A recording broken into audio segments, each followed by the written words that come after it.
believe we'll be back to a more regular upload schedule now that we are settled into college. So I'm looking forward to that. Super excited to get back consistently on the show, especially with so many big things coming up. College football also, I believe, just started. We'll definitely have to talk some college football soon. But, Brandon, do you have anything else to say? Not for today. Happy to be back. Like Pat said, college is sort of getting into the things. Hopefully be able to be more consistent with uploading from now on.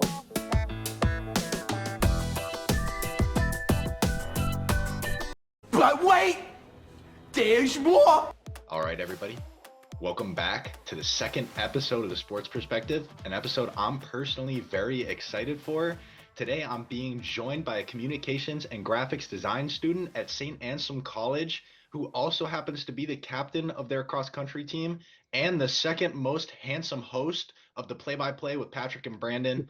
But, it was a fun, brief experience and, a very great prequel to the play-by-play with Patrick and Brandon. So, again, for the viewers that have no idea what we're talking about, last summer, Brandon and I started a sports podcast where we would talk about what's going on in sports, what's topical, give our opinions, answer questions from fans. We'd interview people on the show.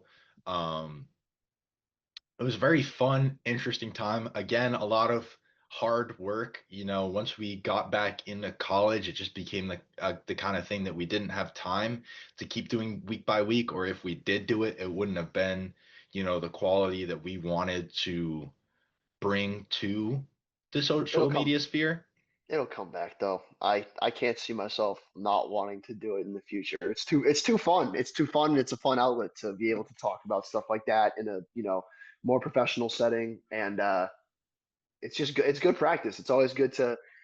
It's like public speaking. You always want to practice being able to articulate your thoughts and communicate with people, and a good mix of life skills and just pure enjoyment for me because I get to rant about literally any sport I want, which is nice. That was going to be the last question I asked was, do you think the play-by-play is coming back? But breaking news, drop the Woj bomb, maybe throw up a graphic like at the end of an Avengers movie. The play-by-play will return. Oh yeah, huge definitely. news for our three fans out there. Oh shit, here we go again. All right, everybody, welcome to the inaugural episode of the play-by-play. Welcome back to the play-by-play. Welcome back to the play-by-play. Welcome back to the play-by-play. Welcome back to the play-by-play. Welcome back to the play-by-play. Welcome back to the play-by-play. Welcome back to the play-by-play. Welcome to the play-by-play. Welcome back to the play-by-play. Welcome back to the play-by-play. For the first time in 321 days, welcome back to the play-by-play with Patrick and Brandon. And I think there's no other way to start this than to talk about where we've been. Brandon, I don't know if you want to talk about what's been going on with you in the almost year-long absence we've had from this podcast. Wow. Saying year-long absence makes it feel way, way longer. I feel like it was just yesterday that we were recording, but yeah. So the last episode came out late August. So in that time frame, I finished up my last year of collegiate athletics, graduated from college, managed to not fail any classes in the last semester, which was nice. In a perfect world, would have liked to record some episodes throughout the last year because it's not like the sports world slowed down. A lot of crazy stuff happened, especially in the last month. But it's been a devastating month for me because we'll get to it later. Jaylen Brown is a Sixer. Dustin Poirier got arrested for trying to fight a cop at an airport. And now there are rumors coming out that Tom Brady helped the Seahawks win the Super Bowl. So that's like three of my biggest guys all letting me down in the last month. So brutal. But yeah, it was good. It was a good last year of college. Got to run at 3 conference championships for the NE10. Made an appearance at the NCAA Division II East Region Cross Country Championships. Finally ran a good 5K on the track, which felt nice. Yeah, big year for Unks. Yeah, I mean, geez, what is there to say? I was in the same boat as Brandon, last year at college, super busy. I had a little solo project, little spin-off show, if you will. You saw a little teaser of it in our, very special intro for this very special episode.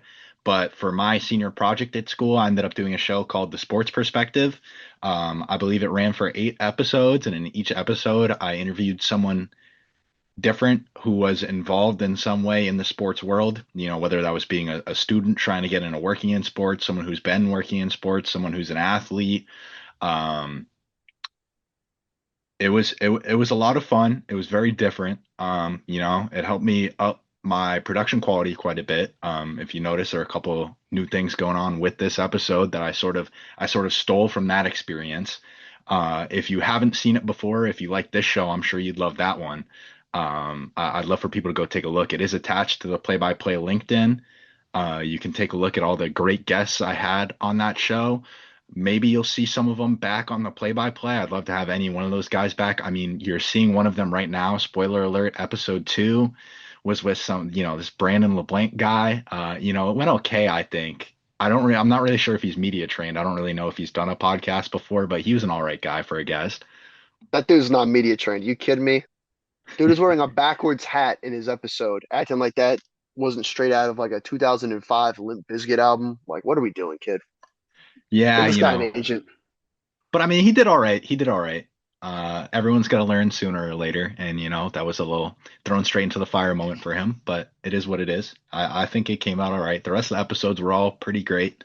Um, but enough about the sports perspective, because this is the play-by-play, and I think it's time to get back into doing what we do best, which is talking and, more importantly, complaining about sports. There's going to be a lot of that this episode. A lot of it. Uh, God, where do we even start? You know what? If we're going to start somewhere, we'll start something with positive, which is the World Cup. The World Cup obviously been going on, hosted by the United States and then jointly Canada and Mexico. As someone who's not a regular soccer slash football viewer, it has been a very fun World Cup to watch for a wide variety of reasons. I'm sure Patrick would like to talk about the Scottish national team and their loyal fans. Yeah, so when I was originally, thinking up ideas for this episode, aside from recapping where we've been, I mean, Brandon and all is running, myself going international, what can I say? But over the summer, I have a lot of Scottish family, and we had a couple of our family friends from Scotland come over for the World Cup, and I knew the Scottish threw down. I know they like to go crazy, but on top of having two Scottish people living with me, shout out Alec and Care, um, the Scottish took over not only Boston but all of New England. I think American eyes were open to a lot of European fan bases in general over the course of the World Cup. And I think we can really only talk about the Scottish in particular because they were the ones that kind of blew us away in New England. I heard a lot of great things about Norway too and the Norwegian fans. But for us specifically, my goodness, those Scottish people can party. Um, Bars running out of beer, flights running out of beer, bars doing more business than they did on St. Patrick's Day on just like random Tuesdays. I had the lucky opportunity to go to a Red Sox game. So, I mean, well, it was before this little hot streak, so maybe it wasn't that lucky. But Yeah. the entire bleachers were filled with the Tartan Army. They were screaming, they were chanting the whole time. I've never been to an American sports event with that vibe, with that feel. You know what I'm saying? And I'm sure there are some things. I know, like, Deep South college football games can go crazy. I know Army football games can go crazy, Penn State whiteouts. I know there are certain things, but the fact that I got that environment at a Thursday night Red Sox game when the Red Sox have sucked all season until very recently was pretty crazy. Tell me.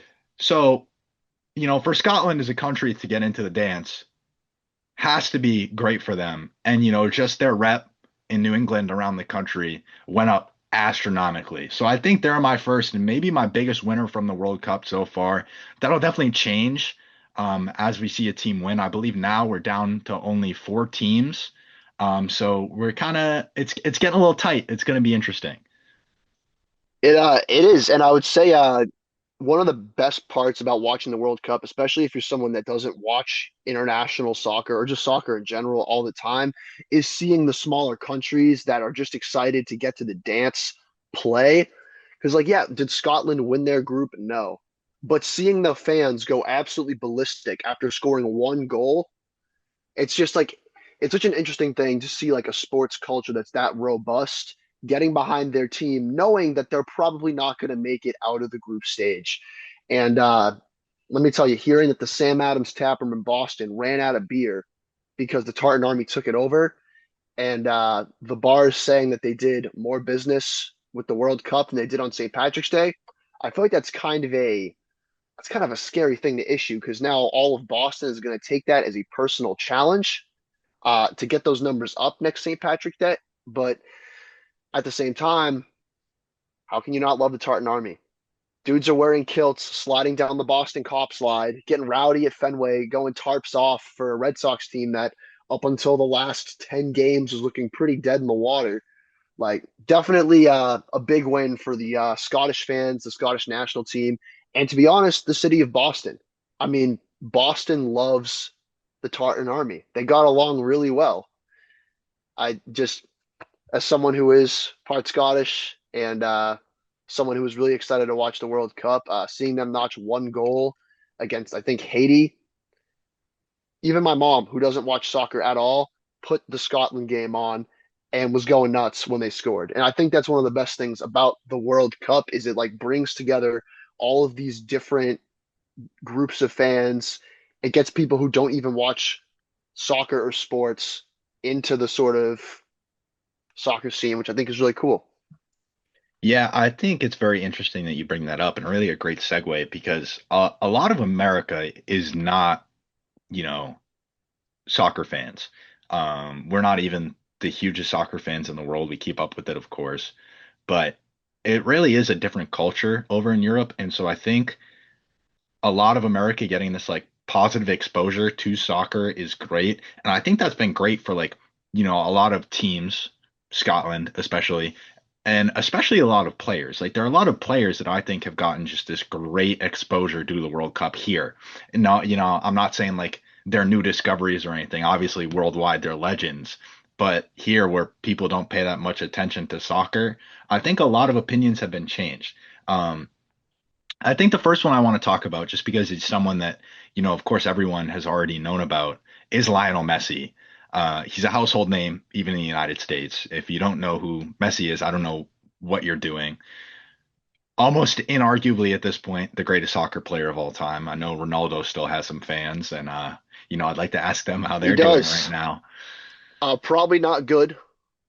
Uh, I think you're definitely on point. Messi has been silencing pretty much every possible critic that he has with his play in the World Cup. I think as of right now, he either has a slim lead or is tied for most goals in World Cup history.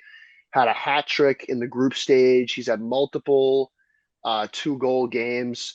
Had that crazy comeback against Egypt in the last round. He has been on fire. All eyes have been on Argentina in this World Cup, and he already solidified his legacy, I believe, in the last World Cup cycle when he got that first victory. Obviously, a huge breakthrough moment for him because that was kind of the one big trophy that had eluded him. I don't even want to think about what Argentina fans are going to be talking about if he goes back to back in a World Cup. Yeah, I mean, I do think his case is hard to argue already. I think it's very interesting how every conversation surrounding Lionel Messi comes to this GOAT conversation. In my opinion, my soccer knowledge is more limited than my knowledge of a lot of other sports. It's pretty inarguable already. And I think it almost like becomes a proven fact when you look at what happened over this World Cup. And I think what I've seen personally, what a lot of people I've talked to have seen, is Messi's a team player through and through. Even though, obviously he's the guy. He's one of the biggest stars on the planet, athlete wise. When you watch these games, he's not doing everything anymore, right? He knows what his team needs to win, and he's become an assassin. Like there are periods of the game where you'll see him like walking, right? Like just kind of hanging out. I can almost equate it to, LeBron James taking possessions off on defense. It's just you get to that age, you get to that level of experience, and you just know what your team needs to win. And so he'll swoop in, score a couple goals, make a couple big plays, great passes, incredible plays in the box, out of the corner. Like at that level, like his mind's operating differently. He understands the game differently than anybody else, at least from what I've seen. And I don't understand the game very well, so I could be very wrong. But you compare that to Ronaldo, who Portugal did not have their best World Cup, That especially in was a the rough group showing for sure. stages. I don't know if it was like them trying to, pad his stats, them trying to make him look good, or just their legitimate game plan. But in the group stages, especially, which is when I caught more of their games, all they were doing was trying to feed him for so much of the game. And I feel like that stunted their offense so much. Because, like, obviously, if you're trying to go to one guy the whole game in a game that's built around passing and creating openings through angles, it's not going to work out very well for you. And they still did well because they're a strong team. But they probably could have done so much better if either Ronaldo understood what kind of role he needed to play, if it was him pushing that, or if it wasn't, the coaching department understanding that, yeah, Ronaldo's one of the two greatest players of all time, but he's still only one guy. He's not going to win the entire game for you. And what was really obviously we've talked about that GOAT debate. What was very evident, at least to me, and obviously my soccer knowledge is far from complete or perfect. I'd say most of my soccer knowledge comes from my freshman year college roommate, Henry. Shout out Henry. He had a Messi poster in his dorm, or in our dorm freshman year. He gave me so much information on Messi, Pep Guardiola, Barcelona. So he kind of got me in that camp pretty early. But when you watch Argentina play, the team chemistry is evident. The game is flowing. Messi isn't forcing shots to try to chase a record. He's just playing the game the right way. And that's, I think, a credit to how not just talented he is physically, but how talented he is mentally. He can see the game 2 or 3 steps ahead. He's always looking for the right move for the team, and they've been playing great because of it. You compare that to Ronaldo, and not to say that Ronaldo isn't a talented player, he is one of the best to ever do it. He is also ridiculously famous, and like many famous athletes, has a healthy ego. And I think what you saw with Portugal's play is teammates either trying to force him the ball and Ronaldo trying to force his own shot, which hard to do at elite levels of soccer. And then you also saw off the pitch, you saw Portuguese fans, you saw players' wives, you saw players making comments about, I'm not trying to get Ronaldo the ball, I'm trying to do what's best for the team. And then fans saying, oh, you need to get Ronaldo the ball. You wouldn't be here if Ronaldo didn't build this program up. And I think whether that caused any like outright problems, we can't say. But I'd be lying if you didn't sort of expect that there'd be a little bit of a chemistry hit with all the off the field stuff. Absolutely. And I mean, those are just the discussions you need to have around a guy of that caliber, even getting up there in age. I mean, there have been talks about, Ronaldo and Messi both hanging it up very soon. I know some of the Messi conversations have even pointed to after this World Cup, but they become such superstars that like anything that goes on with their team, you have to talk about them, regardless of Yep. what's going on. And of course, with Portugal not doing as much as maybe they wanted to, that conversation needs to be had. But at least for now, Messi has walked out as one of the biggest winners of this World Cup. Maybe that will change whether they win or they don't. Um, with only a couple games left to be played. But there are a few other big winners that I really want to talk about so far. I think the first one is Jude Bellingham. I hate to give England credit. I really do. If I could get on here and slander England all day, I would. You could get a whole 40-minute episode of me just sitting here bashing England. But they've been playing some great soccer. In their last game, Jude Bellingham gets both goals to eliminate a superstar Norway team. I mean, Erling Haaland, what can you say besides the fact that the dude's a Terminator? He is a beast.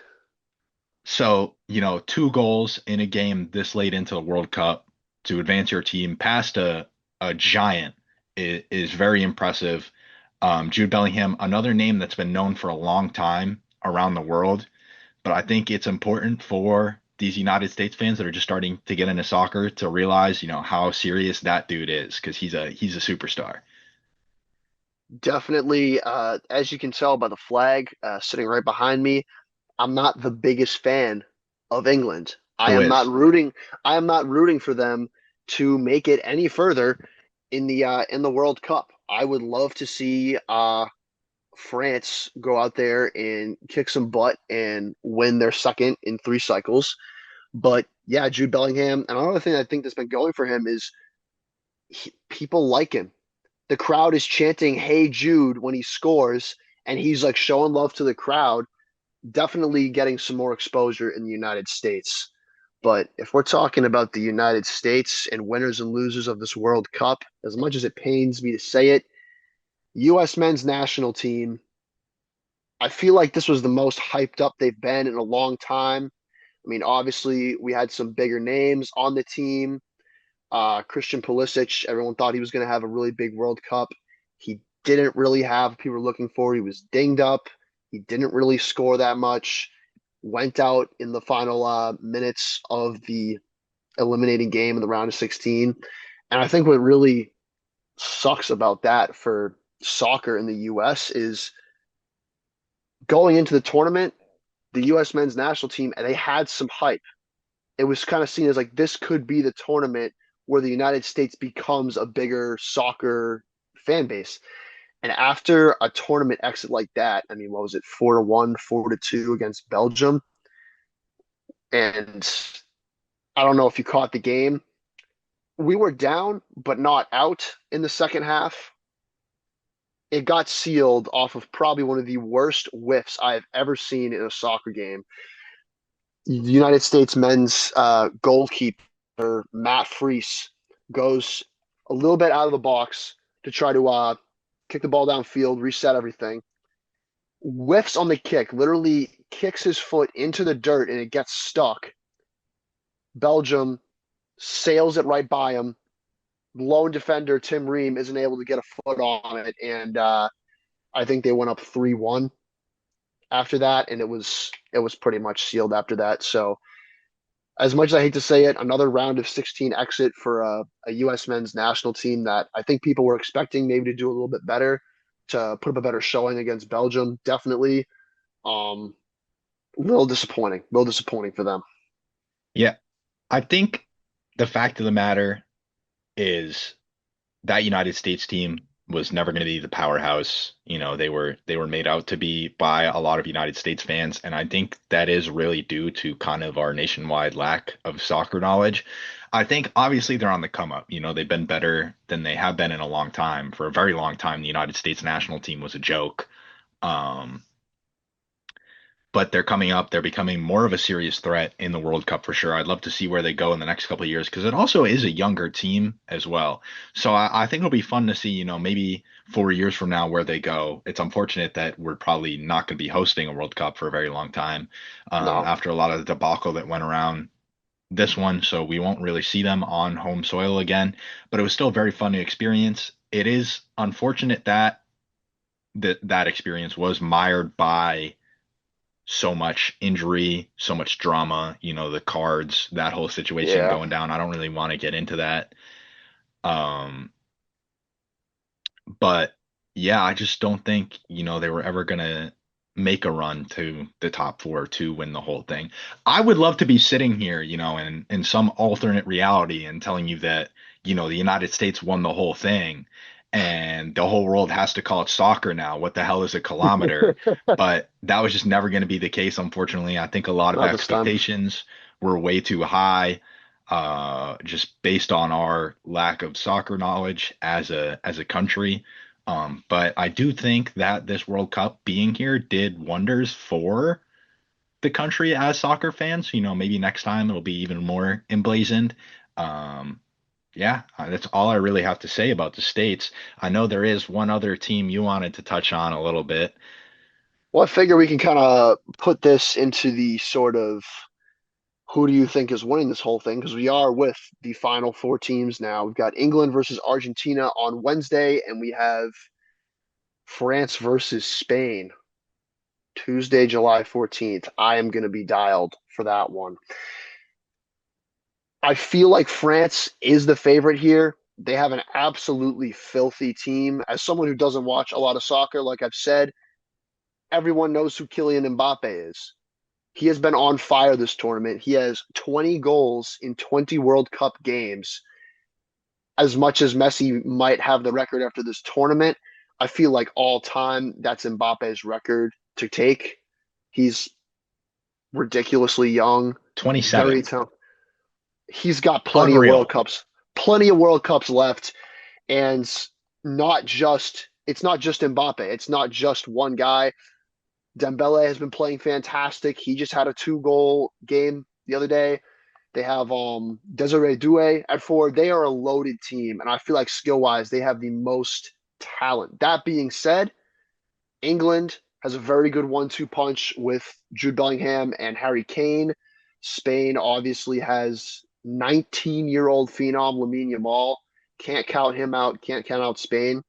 It feels like a tournament where these games are going to be ridiculously competitive. There is no weak link out of these four.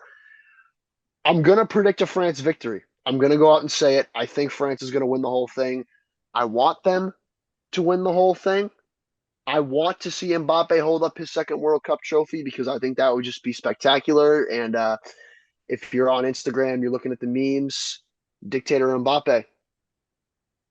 That's my guy. I'm rocking with Mbappe. So I don't know if you have anything else to say, any different predictions to make, but Yeah, you know, I am kind of lucky that we haven't been recording the podcast recently because, if we were on a week ago, even 2 weeks ago, I would tell you I was feeling great about that Norway team until they got smoked by those losers across the pond. But with that being said, if I have to be completely unbiased, excuse me, not completely biased, that would be bad. Um, that England team is a lot more special than I think we predicted. They've got a lot of experience to go around. They have a lot of stars. Jude Bellingham, obviously, we talked about. Harry Kane. That's just an incredibly strong team. And with the way they've been playing recently, with the way they've been able to win such big games, I think they could go all the way. So I think if I had to pick, I would probably be in the France boat with you. But, just to throw another opinion out there, I would not be surprised at all if England wins this. But it's so hard too, because also, like if you ask me to put money on this World Cup, especially now with how close we are and how close to the tail end of his career he is, I would not bet against Lionel Messi in a situation like this. That's just a really hard thing to do. He's got a great supporting cast around him. And like we said, he's probably the smartest player in the game. he's clutch too. There is no lead that is safe. Egypt had them looking like dead to rights in what was that, the quarterfinal matchup. I believe so. Messi kickstarts the team. It's like they flip a switch. They realize like the sort of gravity of the moment, and just like that, 3-2, Argentina's moving on. Egypt is going back home. It is hard to see a world where Messi isn't playing his absolute best over these next two games. He's been phenomenal this tournament. And with someone that's as great as he is, someone that definitely knows that if maybe this isn't the last one, it's one of the last times he's on this stage, he's going to be giving it 110%. And Messi going at 110% is that's a hard task for any remaining team. Absolutely. There's not really much more to be said about that. I think it's going to be an interesting next week. See what goes down, see how this finishes. We'll have to talk about it again after the World Cup's over. One more thing I wanted to touch on, because I do think it kind of falls in the realm of what we talked about a lot, especially, on the podcast last year, is one thing these broadcasters have loved to do is show off all the celebrities in attendance to all of these games. And I would feel really bad if I didn't bring this up because, it's something we kind of missed the opportunity to talk about over the last couple of years. You see all these A-list celebrities in attendance to all these games. One person that was put on the broadcast, maybe as much as anybody in those games in Mexico was El Grande Americano. So for those who don't know, WWE megastar, and I do mean megastar, El Grande Americano has been on this unbelievable come up recently. The biggest baby face in Mexico. And the reason I say in Mexico is because he doesn't even wrestle for like flagship WWE programming. I believe it was last year, maybe 2 years ago. WWE purchased a luchador programming called AAA. And since then, they've been putting some of their wrestlers down there, just to sort of build it up. They've been bringing some AAA wrestlers onto flagship WWE programming. And this guy, El Grande Americano, who started on WWE Raw, I believe, Monday nights, he was okay. He was fun. He was a good comedy gimmick while he was up here. Ludwig Kaiser under the mask, or so we think, did a great job wrestling. But so they buy AAA and they send him to Mexico, and he learns how to speak fluent Spanish. I don't know if he learned or if he knew how to speak Spanish already, and has become like the biggest babyface in the company and the face of the country. Because this guy was getting showed like on the Jumbotron, on the programming, and he was getting like louder cheers than any other celebrity in attendance. The amount of emotion this guy has for like what could only be described as a minor league baseball player is insane. That speaks to the Mexican fan culture down there. I don't know if you took a look at their home stadium. That has got to be one of the coolest looking sports venues I've ever seen in my life. I cannot imagine the atmosphere in there for a World Cup game. So definitely good to see the fans getting behind one of their own. Yeah, it was crazy to see. It's a funny come up to have watched. I'm glad that we get to talk about it now that we're back. But he's definitely a huge asset for WWE and TKO as a whole. And I think this is a great turning point because TKO had some other stuff going on over the last week. Maybe not quite what they want. All right. So to people who have watched this show before, I'm a big UFC fan. Big UFC fan. Also happen to be a big Dustin Poirier fan. I don't know if you know Dustin Poirier, the Diamond, recently retired UFC lightweight. He's my favorite fighter of all time. And Dustin Poirier had a rough couple of weeks. Got arrested for getting drunk at an airport and trying to fight a cop. Not a good look for him at all. He sort of owned up to it, said that he's been struggling with sort of his mental state post fighting and alcohol issues. Is going to try to get clean, get sober. That wasn't a good look for the UFC, but I think they're more or less moving on from it. And then we got to last Saturday, UFC 329, probably the most hyped UFC event of the year. And that includes the White House card that was just a couple of weeks ago. Everyone was waiting to watch McGregor finally fight after 5 years. And it ends in probably the most lackluster way I have seen a fight end since the last time Conor McGregor fought. Absolutely brutal. I believe they said the diagnosis is a like lateral meniscus tear, some ligament in the knee just gone in like the first 10, 15 seconds of the fight. Just brutal for the sport, brutal for McGregor, obviously. What are your thoughts? Because I was floored. I couldn't believe it when I was watching. Yeah, so touching on Poirier, just real quick. It's not very often that you see a guy of his caliber in a situation like that own up to his mistakes. Like him coming out and saying, yeah, he's a problem and he needs to get help is really impressive in my mind.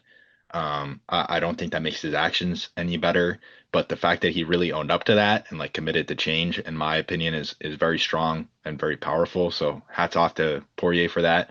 As far as the UFC fights, I mean, one of the worst main events I've ever seen personally. I mean, I think it's hard to put it any other way when McGregor goes out with an injury. Could not have happened to a better guy. I'd never wish injury on anybody, but could not have happened to a better guy.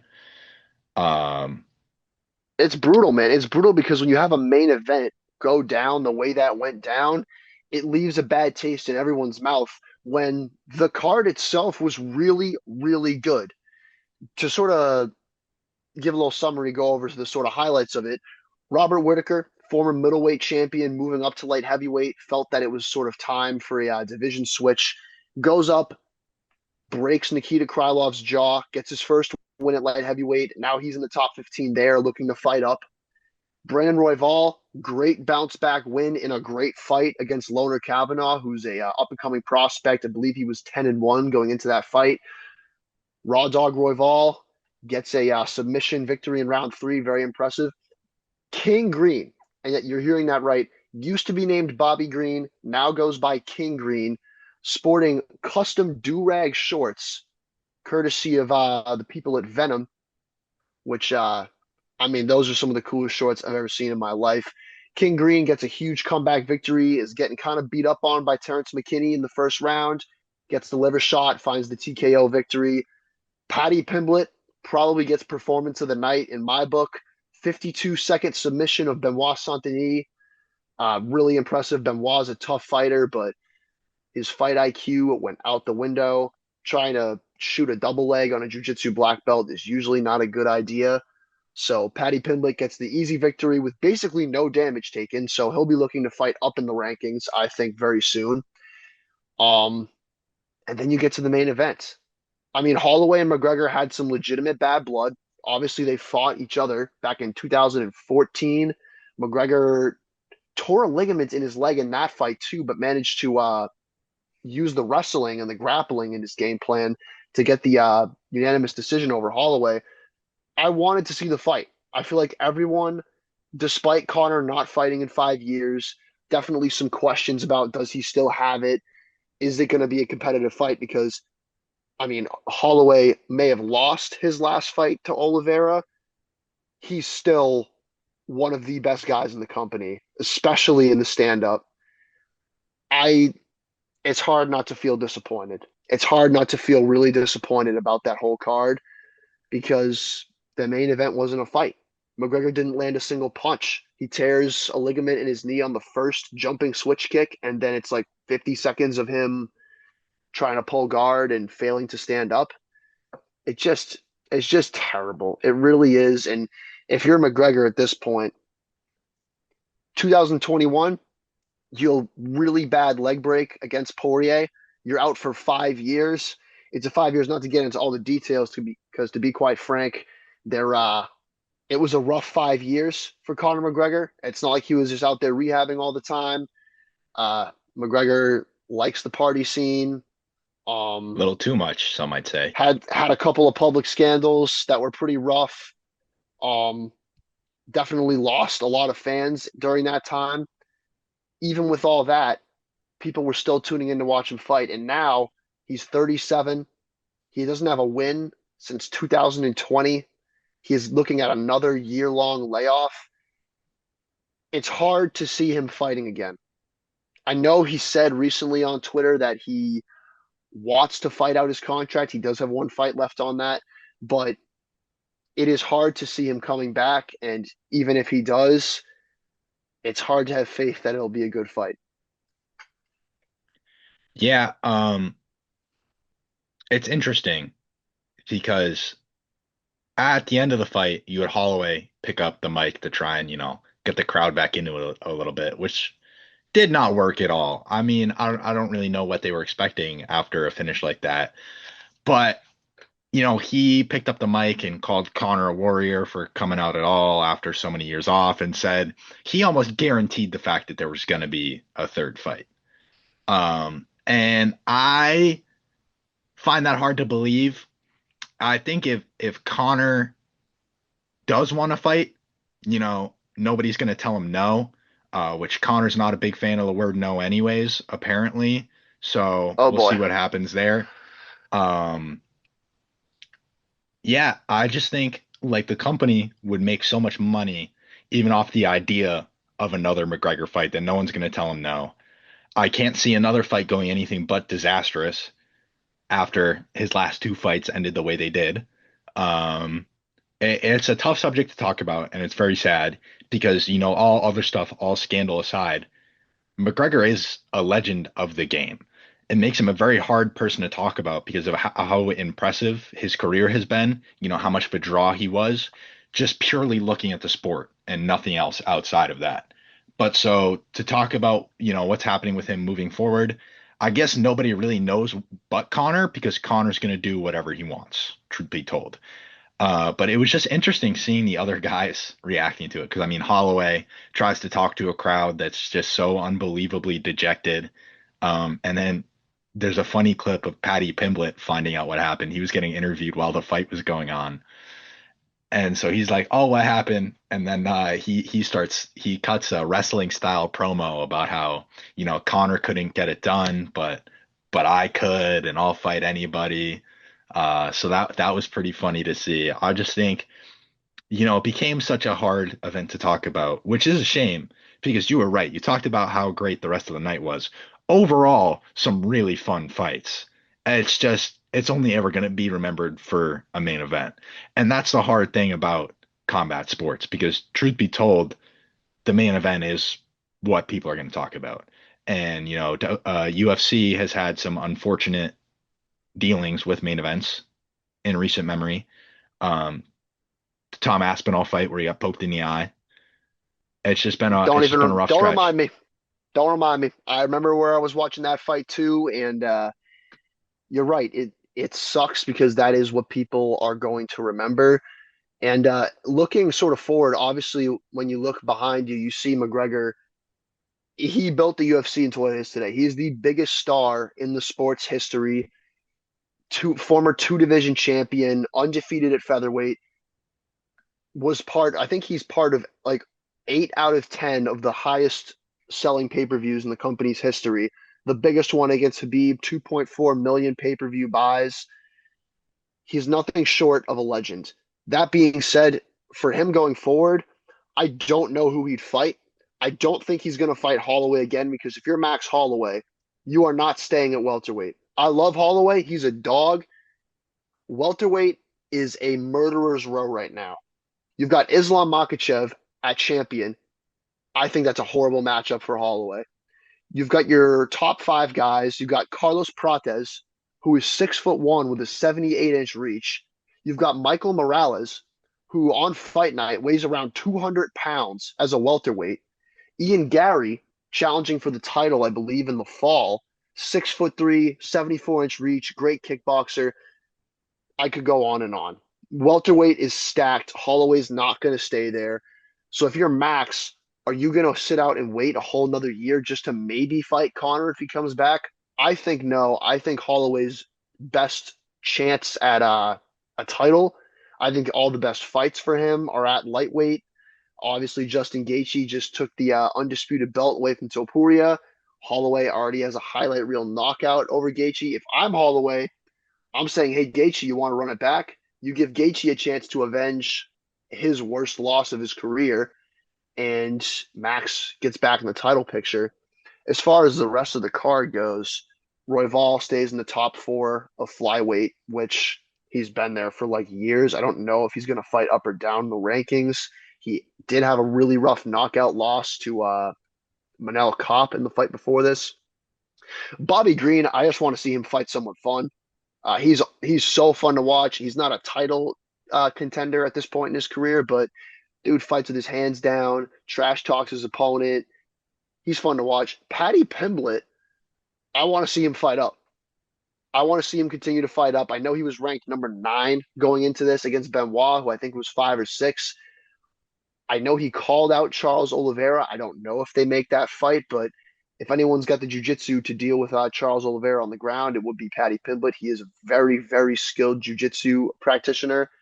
Yeah, it's tough. And obviously next week, not a pay-per-view or numbered event rather, but there is Dricus du Plessis versus Kamaru Usman at middleweight.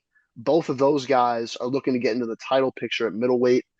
Du Plessis' last fight was roughly a year ago. He got dominated by Hamzat Chimaev.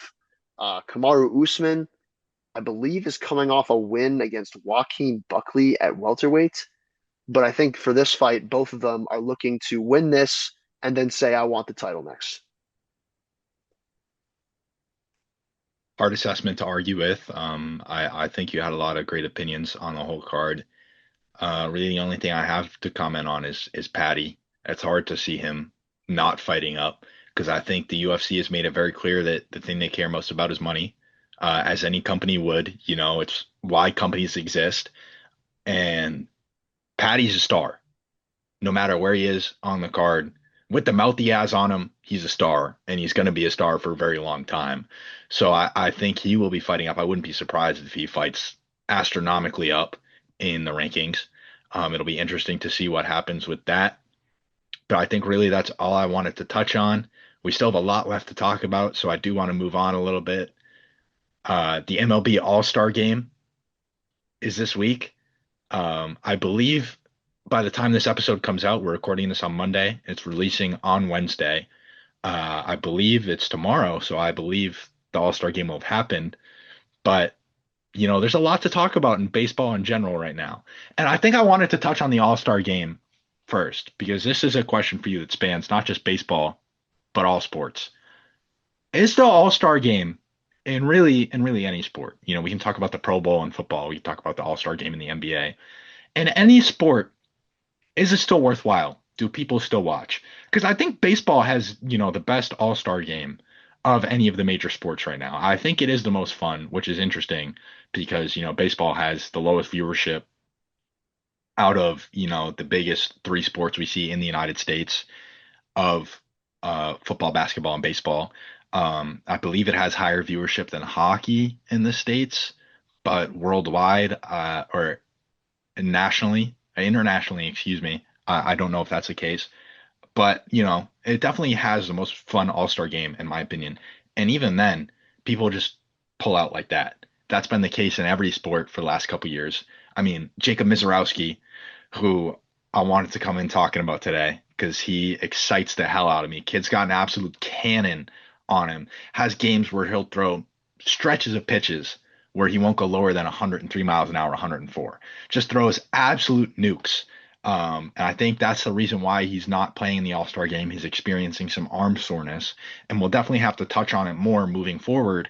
But I'm curious to see how his style of pitching holds up now that he's pitching higher and higher volume, being the Brewers' number one starter. So that will be interesting to monitor moving forward. But not only did he pull out of the game as probably the most exciting pitcher in the league this year, Shohei Ohtani not playing, also because of an injury. So you have these, super big guys, Mizorowski obviously being incredibly topical this season, and then Shohei being the biggest star in baseball right now. If they're pulling out of the game and All-Star game interest is already really low, what's the point? Like, do you think it's still worth it as a concept in baseball and every sport?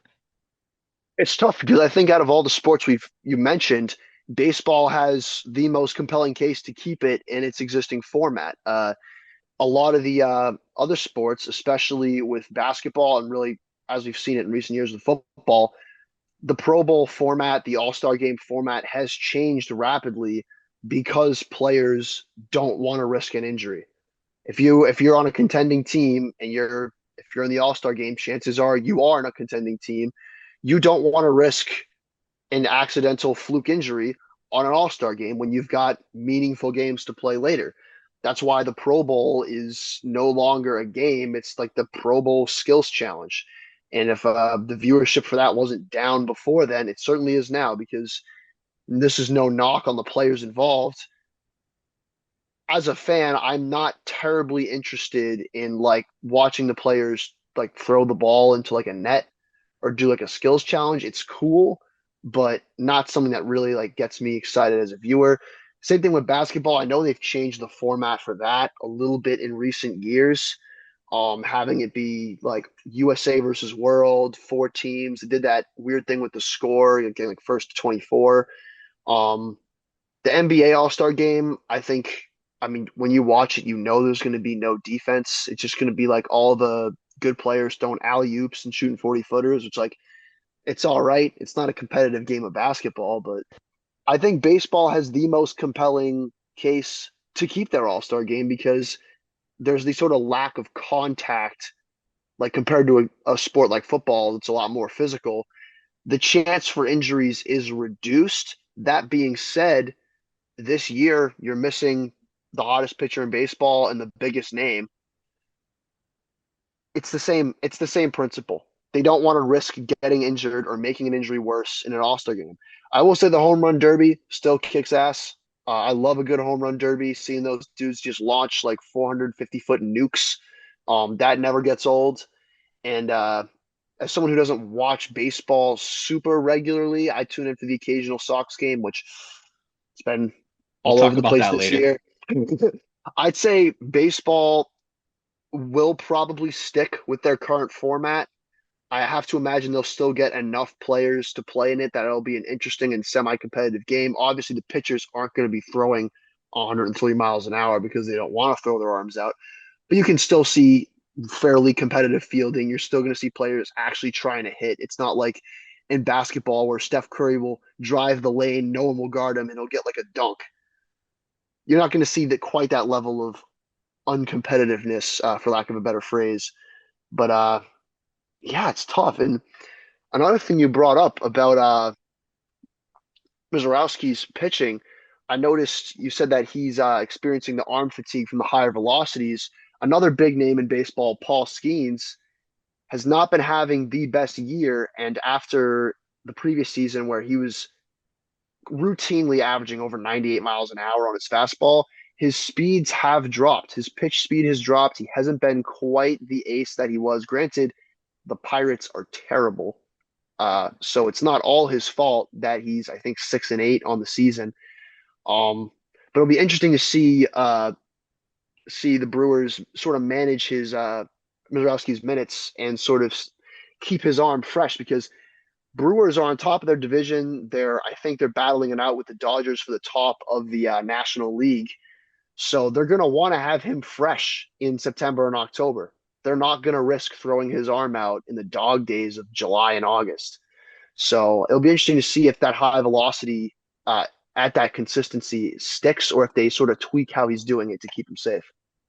Yeah, it's a hard conversation to have because when pitchers are throwing at that high velocity for as much volume as he has, which he's been playing an unbelievable amount of baseball games and an unbelievable amount of innings. Because truth be told, he has a really strong team around him, right? The Brewers are a pretty good, pretty deep team, but he still finds himself carrying that team. That's just how impressive he's been this year.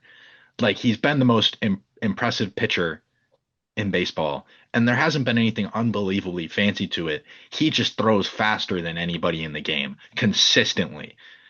Like his fastballs, especially, once the streak started, like you won't see him throw below 100 miles an hour. He'll just throw straight fastballs and it'll be gasoline on every single ball. So it'll be interesting to see what they do with him. I hate the word load management. I don't like seeing it in any sport, but with how long the No, baseball season is, it's an interesting balance of, you know, wanting him ready for the playoffs, but there's a lot of regular season left to play, and he straight up wins you regular season games by himself. Truth be told, that's just how impressive he's been throughout the season so far. Um, yeah, there's been some other pitching drama going on. Um, Tarek Skubal, a lot of trade rumors. I don't love putting stock in trade rumors anymore. Star pitcher for the Tigers, a little southpaw action, which I love to see as a lefty. I know you feel the same way. But yes, there's sir. been there's been a lot of talks of him leaving the Tigers, which have gotten really interesting because the Tigers have just started to pick it up. They had a very slow start to the MLB season, and he's the clear highlight on their team. So now they have a tough choice to make. Do they keep him and try and keep their push alive, or do they commit to like a full rebuild, getting some new talent in there, developing some guys, and sending him somewhere where maybe he can have a better chance of winning? It's a hard discussion to have. I think as Sox fans, it's very interesting to see another team going through it because we've had a lot of these dilemmas in recent years where we've had some star players and we haven't been, good enough to win a series, a world series, not just a series, excuse me. Um, but we haven't been bad enough to blow it all up. and the Red Sox have consistently made the wrong decision in that situation. So I'm curious what you think. Do you have an opinion on what the Tigers should do? It's tough to say. Right now, they're sitting, if they're not on the very bottom, very close to the bottom. I think they're fourth or fifth in the Central Division. I don't think this team is going to do anything serious come September and October. They have a long way to go to even get into that picture. Granted, the American League is not like super strong. The I think worst it's they been in could. a long time, I to don't. put it I don't think plainly. it's. I don't think it's out of possibility they could sneak in as a wild card. But do I think they're winning a playoff series? Probably not. If you're Scooball, do you want to try to go to a team where maybe you think you could be a member of the rotation that's actually like gonna go somewhere? I don't know. And it's tough for me to say because I spent the last month and a half, 2 months listening to trade rumors about Jaylen Brown. And I thought I knew exactly what was going to happen in that situation. And I was flat out wrong. So you know what? I don't like saying this. I have no idea. I have no clue what he's going to do. Trade rumors confuse and upset me when they're about Boston teams. So, yeah, I got nothing. I can't even begin to comprehend the depths of the trade market. I miss you, Jalen. Please. Why? Yeah, it'll be interesting to see. I feel for the Tigers a lot because that's their guy. That's been their guy. I got a soft spot in my heart for Detroit. The first baseball game I ever went to was Red Sox Tigers. So, Wow. you know, I feel for them there, but it is really hard to say, especially with how flamboyant social media has gotten. These trade rumors could be absolutely nothing. I mean, we've seen stuff like that be the case for years. So it is really hard to put a finger on it. I'll be interesting to see what they do with him. They have been doing a little bit better, but like you said, they're still they're still a bad team. Uh, yeah. I don't want to talk too much more about the MLB. We have more to get to. It's been so long since we've sat down here, so we got to talk about everything. I'd love to talk about, a lot of MLB teams moving forward, especially, with a lot of baseball left to be played and not a whole lot else going on in the sports world. But so if we had to start with one team, I think we couldn't do it with any team but the Boston Red Sox, Oh boy. being two New England guys. And truth be told, they're probably one of the most topical teams in the league right now because of one, how bad they started, and two, how hot they've gotten recently. So let me ask you first, Brandon. The Red Sox are 9-0 in their last 9 games. That could change by the time this episode comes out. Again, we're recording it 2 days in advance. Do you put any stock in this streak, and you think the Red Sox will actually be able to make some noise? So I'll preface it by saying I have sort of two mindsets on this. One of them is as a Boston Red Sox fan, and one of them as a more semi-objective viewer of the Red Sox and their last couple of seasons. It felt like yesterday that we were in July of last year and the Red Sox were hot. Cedar Rafaela was walking off, and I was thinking to myself, maybe this team has something. Maybe they're figured it out. Maybe they're going to go on a run. And as much as it pains me to say it, the inevitable late season collapse sort of looms large on this fan base and looms large on this team. I love this win streak. I think they're playing some great baseball. Obviously, Peyton Tolley, uh, Sonny Gray have been really good on the mound. Aroldis Chapman, still a fantastic closer. Wilson Contreras has been playing some great baseball. The bats have woken up. Earlier in the season, I felt like the story was we would hold a team to 2 runs and then score zero and leave 8 people on base. And it was like, this is just, it's like stabbing yourself in the eyes with forks. It's like, this is actually painful baseball to watch. I love it. I love watching the Red Sox win. I love that they're the center of the MLB sort of world right now. That being said, it is so hard for me to put any faith in this organization because I have seen, from a management perspective, I've seen them make blunder after blunder in terms of their personnel decisions. I also question whether this momentum is going to continue. They have a tough series staring them down right after the All-Star break. I think they got 3 or 4 games against the Tampa Bay Rays. And The Rays are a really good team. They're currently top the AL East. They have a 10-game lead on the Sox. So we're not going to sweep that series. I know we swept the Mets. We swept a couple of other teams in terms of like quality of the win. You're probably going to drop some games to the Rays. And it's going to be interesting to see if the Sox can take that on the chin and move forward and continue to play good baseball, or if it starts the downward spiral that unfortunately we are so used to seeing with these Red Sox teams. Yeah. You said it very eloquently. One other thing I'd like to add is I know a lot of people see 9-0 and think, whoa, especially a lot of, Boston fans that like to be hopeful, which there aren't a lot of Boston fans that like to be hopeful. I feel like we're very negative as a fan base. Yeah. But, to step off that negativity, we played the White Sox and swept them. We played the Angels and swept them. And we played the Mets and swept them. 9-0. Whoa. Slow it down for a minute. The White Sox are, I believe, on top of their division. But the American League is as embarrassing as it's ever been in its history. So they're a decent team. It did move me a little bit, but I wouldn't put too much stock in it. The Angels are on the bottom of a horrible division. They're a horrible team, which, I mean, they've been in the gutter for a while now. It sucks when, your stars leave for more money. I don't know what to tell you. Yep. And you, the Mets fan, sitting there watching this video, sit down and come close. Your team is horrible. Your team is absolute hot garbage. You spend some of the most money in the MLB. I think you're top 2 in payroll, and you still are so unbelievably garbage. Now, I'm probably telling you something that you've heard already, something that you think to yourself all the time, but I just need to reiterate how bad the Mets are. And it does kind of pain me to say it. As a Red Sox fan, I do feel for the Mets. We're in a very similar situation. We both hate the Yankees a lot, So it's hard for me to say that. But if you're a Mets fan, your team sucks. Your team is horrible. So I don't put too much stock in that 9-0. Winning 9 games in a row is impressive. Sweeping a series in general is pretty impressive. But we didn't play anybody great. We just didn't.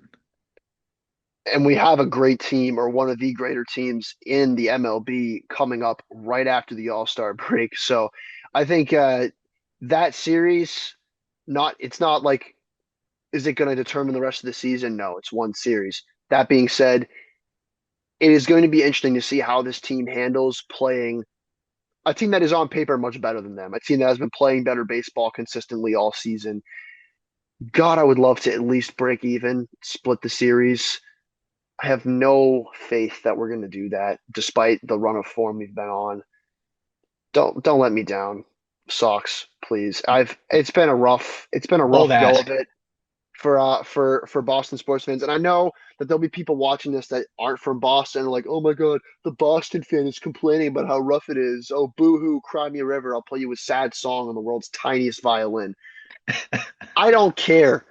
Jaylen Brown is gone. Tom Brady might have helped the Seahawks win the Super Bowl. The Bruins, I don't want to talk about the Bruins. It makes me sad. I would love to see the Red Sox get fired up and go on a run here and give us something to really root for. Fingers crossed. Nothing more to say. Fingers crossed for the rest of the season. You brought up Jaylen Brown again for probably the 300th time this episode, and we haven't even talked about basketball yet. So I'm very curious. Now that we're changing gears, we'll talk about some basketball. And I guess that's the best place to start. It's interesting because this offseason has been maybe the most explosive offseason in the history of the NBA. It's certainly leaning that way.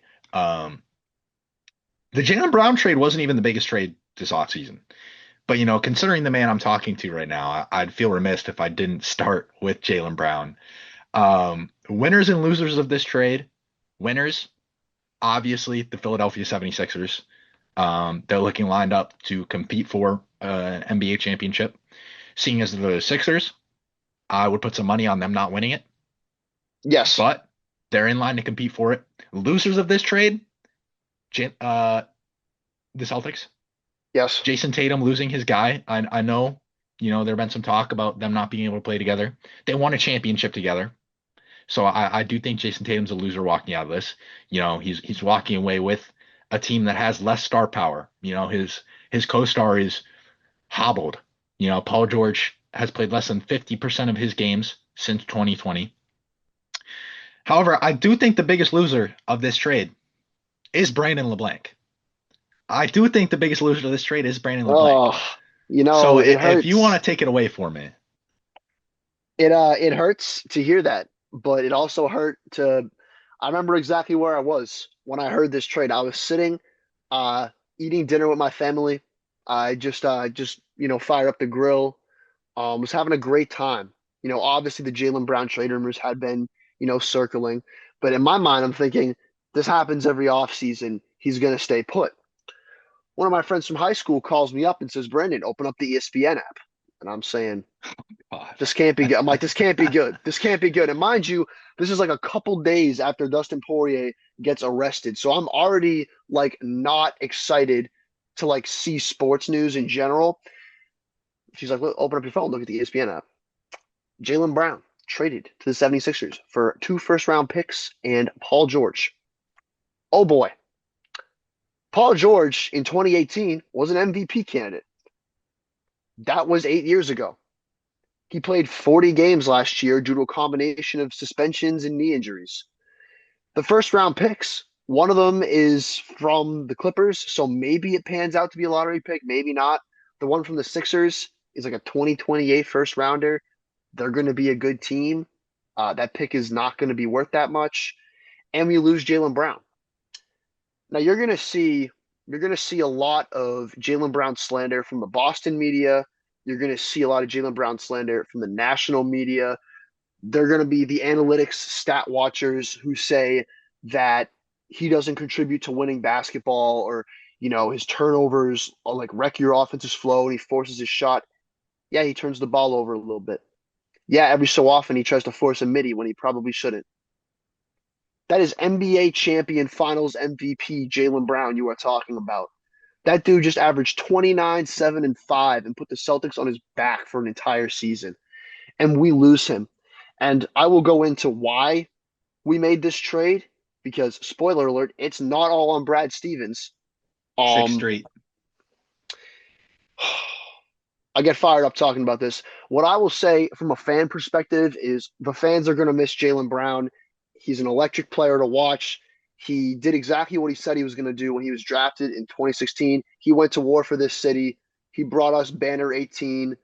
In my eyes, he is nothing short of Celtics legend, and I'm gonna miss watching him ball out in Celtic green. That being said, after the trade went down, everyone's saying Brad Stevens is the worst GM in the league. I'm thinking to myself, Brad Stevens has never done anything like this in his entire career as a GM. What is the motivator here? Well, it comes out there's another factor. Bill Chisholm, new owner of the Celtics, bought the team, purchased him from Wyc Grousbeck, I believe last offseason, has been sort of transitioning into the role as like the principal owner, financed a lot of the money to buy the team with private equity, Sixth Street. I'm sure you've heard about them if you follow the NBA. You've heard about them because it was being discussed in this trade. Private equity does not care about winning championships. What they care about is seeing a return on their investment. And from an investment perspective, you still have Jason Tatum. You're going to be a borderline playoff team, probably top 6, maybe in the East. You're still going to, sell tickets. Paul George and Jason Tatum are a draw. From their perspective, this was a good financial move. And unfortunately, with the way the CBA is structured, it is really hard to pay 2 people max contracts and build a team around them that can actually compete. So I think in terms of the blame, part of it is the ownership. Part of it is Brad Stevens. A big part's the CBA. The CBA is the same thing that blew up that Celtics championship team and saw us lose Drew Holiday and lose Kristaps Porzingis. Keeping that high a payroll punishes the team money-wise. You have to give up like $100 million in luxury taxes. And if you're an investor of the Celtics, you don't want to have to pay any of those luxury taxes. So moving Jaylen Brown and his large contract, which was due for a extension that would have given him 65, 70 million a year in late July, it's a good financial move for the people who own the team. And what gets screwed over is Jaylen Brown because he gets sent packing overnight to a rival that just beat the Celtics in the playoffs, and the fans really get screwed over here, and that's what has me so disappointed because at my core, at this current moment, I'm a Celtics fan. I've been a Celtics fan my whole life, and it hurts to see one of my favorite players be the victim of CBA and ownership structure that just doesn't prioritize championship basketball. Yeah, I mean, you really hit it right on the head. Great move for the bigwigs. Horrible for the team. Horrible for the fans. I still am hopeful for Paul George basketball. When he's on the court, Paul George is a talented player.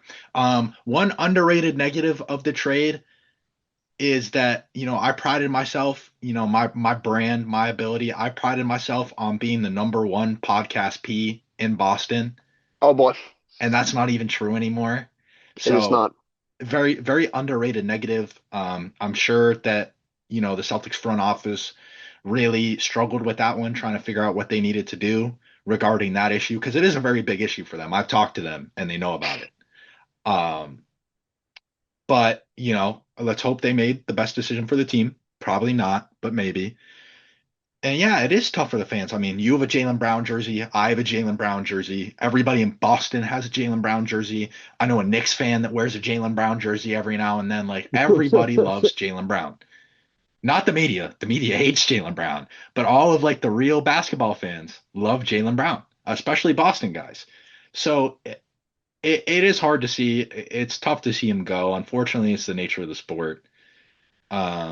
I do think we need to keep it pushing because that's not the only big trade that's gone down in the basketball. In the East, yeah. Crazy. Giannis Antetokounmpo is on the Miami Heat. If you're a Milwaukee Bucks fan, you're crying, you're throwing up all over the place. It's doom and despair. The whole city's been cloudy since the trade happened. The one guy that's made you relevant since Kareem Abdul-Jabbar is gone. In return, you got hometown hero Tyler Hero and a couple other guys. I mean, you still got Kyle Kuzma. You still got Kuz. But yeah, if you're a Bucks fan, that is brutal to look at. Obviously, Bam Adebayo and Tyler Hero exchanging a little bit more than words on Hero's way out the building, but another crazy trade in that, like, it's kind of a weird fit with their roster construction. You lose one of your better outside shooters, and now you have probably the best defensive front court in the entire league. What's going to be interesting to see is if they can get their outside shooters to sort of space the floor and get things moving on offense. But undeniably a blockbuster trade. Giannis on the Heat will be entertaining hoops for sure. I'm going to see a lot of blocks out of him and Bam, a lot of dunks. I don't think Bam's scoring 83 again with Giannis on the roster. Yeah, crazy, absolutely crazy stuff. And Giannis was another player who have felt like every single offseason, the trade rumors would start to fire up and be like, oh, is Giannis going to the Heat? Is he going to the Knicks? Is he going to the Celtics? It felt like every summer you were hearing his name in trade rumors. So to see him finally get moved was a little bit startling, yet at the same time, not too surprising. Will be interesting to see how he fits next to Bam in Miami. Yeah, I've been hearing a lot about the fit. And I think it's been an interesting conversation because the main thing I've taken from it is how underrated Giannis Antetokounmpo has become. He's dealt with a lot of injuries, and that's been unfortunate. But the reason he was injured is because the Bucks have been having him play on like one ankle because he was their entire team. When he was on the floor, they were a solid competitive NBA team, and when he was not playing, they were probably the worst team in basketball, if not the worst. They were close. Giannis, when healthy, is a game changer. He's one of the best players in basketball. He's unstoppable on the offensive side of the ball. Obviously he doesn't have a jump shot. He doesn't have the three ball. But when he's going downhill, there's not a player in the league that can stop him alone. You have to build walls. He said it himself. And on defense, I mean, he's a defensive player of the year, still one of the best defensive players in the game. So I understand, like, oh, their shooting might not be great. When you have Giannis Antetokounmpo paired with the second greatest scorer of all time, they're gonna get Don't say that. buckets. They're gonna get buckets. Um, you know, the guy who scored 83 and Giannis, like, they will score. And the other thing is the fit with their team being a question. What I find interesting about that is they don't have a team. They have like six guys rostered as of now. They They'll gotta make find a some way to moves. fill it out. They will find a way. I'm not I'm not worried about them as a team. If I'm a Miami Heat fan, they're gonna put it together. You have Giannis. You can't complain when you have Giannis. Have fun with all the trade rumors because Shams loves nothing more than putting a little tweet out there. Breaking news: Giannis Antetokounmpo has expressed frustration with the organization. I mean, this was happening for like 3 years before he actually left the Bucks. I have So beef with get ready for Shams for those. stuff Have like fun that. with that. Breaking news: Giannis Antetokounmpo has decided to take a nap at 4:32 p.m. It's like, I swear this dude tweets out every single little thing these players do.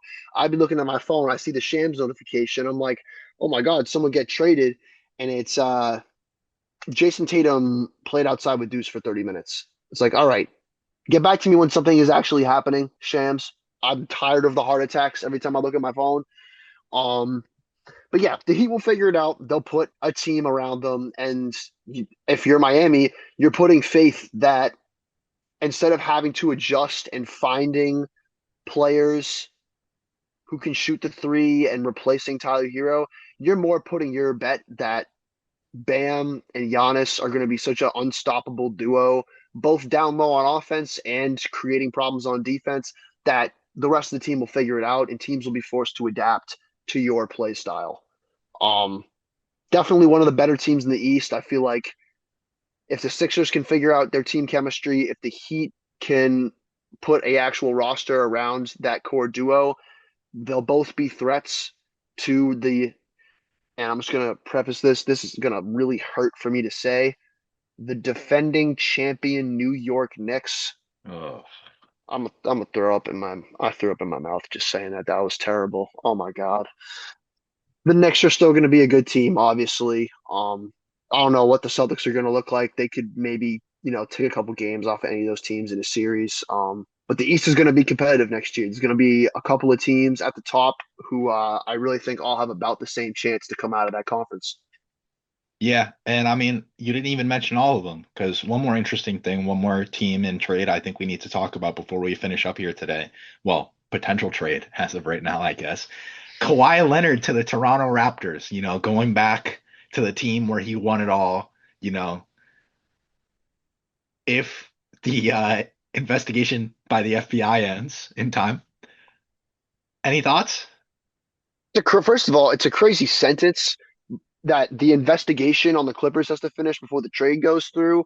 Has something to do with the Clippers using Kawhi as like a spokesperson for a brand and like funneling him extra money that wasn't in his contract, which very mega illegal in the NBA. Yeah. Will be interesting to see if that goes through. I would think that they'll eventually push the trade through because the NBA wants good ratings, and Kawhi on the Raptors, big thing for Toronto. Um, don't see him staying on the Clippers either way. Um, just a crazy situation. I remember seeing that notification, and I kind of forgot that the investigation on the Clippers was ongoing. Hope it goes through if you're a Toronto fan. Yeah.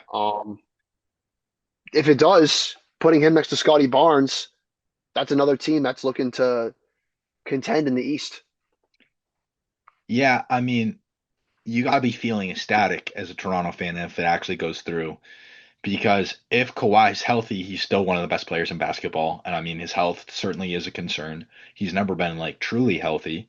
But if you can stay afloat long enough to make a playoff run and he's healthy, you could see a similar situation to 2019. Scotty Barnes is a stud. All you gave up is Brandon Ingram. Does that really move anybody? No, I don't think so. I mean, Brandon Ingram's most certainly a talented player, but he's not Kawhi Leonard. No. So it's gonna be interesting moving forward. I'm very excited for the NBA season, especially with how much stuff has been shaken up, especially in the Eastern Conference. Being a guy that watches more Eastern Conference basketball, seeing as I'm a Celtics fan, so it'll be a fun season. I think sports are fun right now, and it was a great time for us to bring the podcast back. I'm very excited to get back into it. It was time. A little bit of housekeeping. This episode is coming out on Wednesday, and I think it's important to note that Wednesdays are our new home. So, if you made it all the way through this very long episode and you enjoyed it, stay tuned next Wednesday for another episode. We're excited to put more out consistently, hopefully. I mean, after That is the what happened plan. last time. That who's is to the say? plan. Well, this time I won't have NCAA cross country on the plate, which so sad to say, but for the podcast, we'll be pretty good with keeping the consistent schedule. Definitely excited to keep up with the sports world. A lot going on in combat sports, baseball. Hopefully, we'll get to some different sports too. We'll be able to touch upon some less covered, more niche areas of the sports world. But yeah, just excited to get it going. Very well said. From us at the play-by-play, it's all systems go from here, and we hope to see you next time. Thank you for listening to the play-by-play with Patrick and Brandon. Make sure to check out our Instagram and stay on the lookout for new episodes on YouTube or Spotify.